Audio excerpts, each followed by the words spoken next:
Hey guys, I just wanted to put a short video together on how to glue up your two-wheel drive slim front tires for carpet. This is something new to our area here in Shreveport, Louisiana. There's a carpet track about 2 hours away in Tyler that we're all getting our hands on. So if you're like me, you're new to the carpet world, and there was had to do some research, had to ask some questions, some guys that were already using it.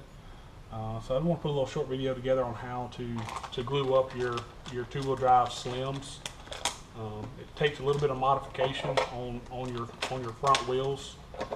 Schumacher makes a slim wheel for some cars, but the TLR car does not have a thin or slim wheel available. So what I've got here is just the standard 22 3.0 front wheel from TLR.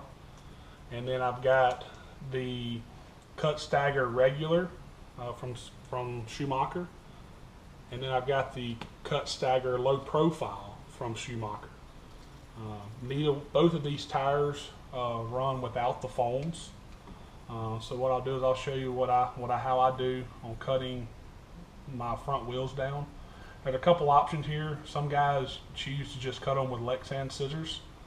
I've found that actually using my Dremel has worked out better for me. So it's a two-step process for me. So what I use here, just use a cutting disc. This is the one I choose to use. It's a little heavier duty. It's not as easy to break the disc as the one that uses just a little thin screw that goes to the front of it. So this is just your quick connect. So I use it to cut the wheel, and then I'll come back with just a regular sanding drum and polish it back up and make it look real nice. So that being said, I'll show you how I do this. I also use one other tool. So I use a couple of additional tools that I haven't talked about yet. So one is this is from Gravity RC. This is what they sell with their sanding pads, their break-in pads that they offer. So I use it to put in just a regular hex driver. This one here happens to be from Factory Team AE tool. So what I do is I go ahead and I put the wheel on backwards so that I can have access to the inside portion of the wheel.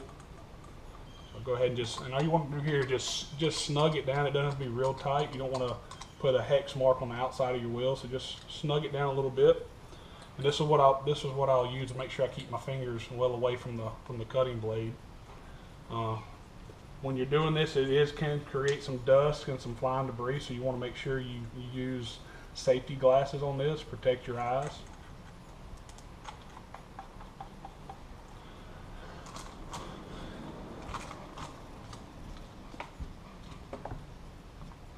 So I just start here, and I'm just I use a pretty low speed. I don't want it turned real high.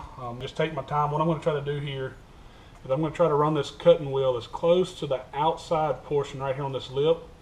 It's because the new tire, when you glue the tire up, where you glue it up will be your regular bead to the outside will glue in this portion, and the other bead will lay in this portion here and butt up here, and this will be your glue zone right here for the inside bead. So we're going to discard to run these slims. We're going to cut here to the outside here, and that'll be garbage. We'll come back and clean that up. So you take your time here. You do not want to damage. You want to make sure you don't damage this bead, so you don't want to cut into this while you're cutting. What I do is I get close, but I always leave a little bit here because I'll come back up and clean this up with my sanding disc, and it'll actually look a lot like your factory bead that you have here on the wheel.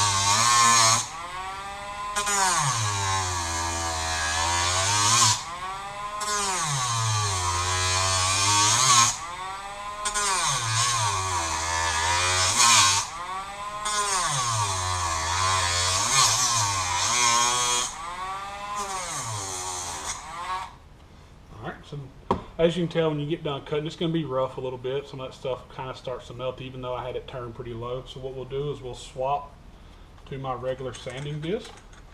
And this is actually where you get the most of your debris here. It creates a lot of small particles, kind of dust in the air. You'll want to blow this wheel off when you get done, part of the gluing process. So what we'll do here is I'll start, and what I want to do is when I sand, I'm going to work this away. You just don't, like I said, you don't want to get into this lip here.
And while you're doing all this, you're not going to use a whole lot of pressure.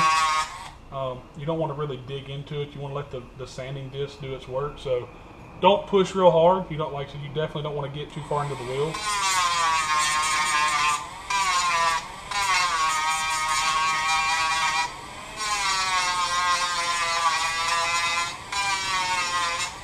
All right, now that I've got that done, what I'll do is I run it on the inside here to kind of get rid of any of the part that may have melted. You can see there's a little bit of stuff here, so I'll run it in here and I'll kind of put it about a 45, and I'm going to roll the wheel around as I do that to clean that inside up.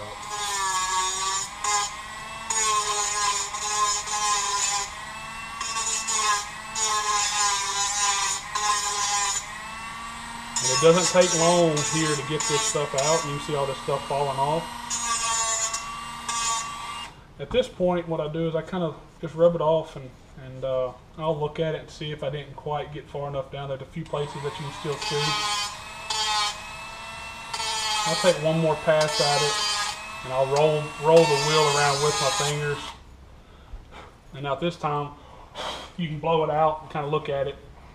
And here, at this point, you basically have a wheel that is ready to go. And what I can show you, we can show you a side-by-side comparison.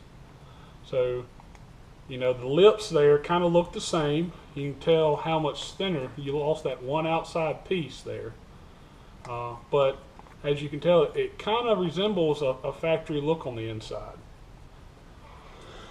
So what I'll do now is I'll kind of show you what the wheel looks like on there. Now I'm not going to go ahead and glue it up because I need to clean all this dust off the wheel, but I will go ahead and kind of show you. So now what we have is we've got a silver low profile